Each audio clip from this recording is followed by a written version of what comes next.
Hello guys! Welcome back again sa ating YouTube channel. So for today's video ay magluluto tayo ng chicken apritada.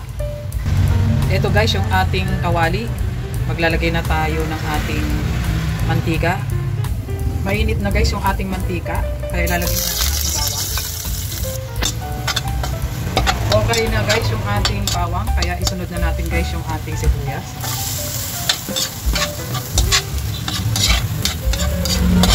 Translucent na guys yung ating sibuyas. Kaya isunod na natin yung ating kamatis.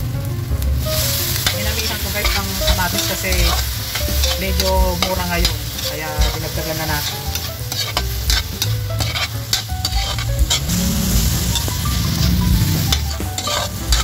Isunod na natin guys yung ating chicken.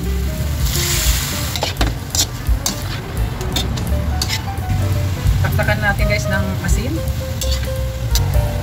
Pinong paminta, liquid seasoning, at halu-haluin natin. Ito guys ay ating munang tatakpan. Update guys sa ating niluluto. Ayan, tulukat na. Halu-haluin lang natin guys. At ilagay na natin guys yung ating mga gulay, patatas at saka carrots. Ganon din yung ating red bell pepper. At ilagay na rin natin guys itong ating mamasitas apritada mix. Ilagay na rin natin guys para magkalasa na yung ating mga gulay at saka yung manok. Banding together.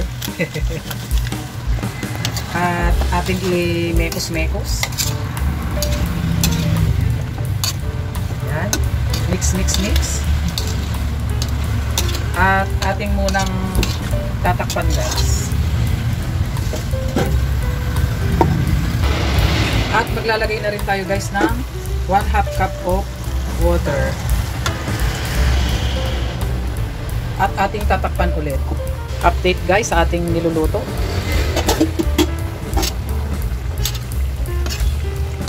Atin guys halu-haluin para hindi dumikit sa ilalim o hindi masunog. Ito guys ay pakukuluan pa natin. Hayaan natin siya ma-reduce yung kanyang sabaw. Kaya atin muna siyang tatakpan. Date guys ulit sa ating niluluto. Haluin natin guys. Ito guys ay luto na. At kinikman ko guys kanina ay ang sarap. Yung sauce pa lang niya ay talagang ulam na.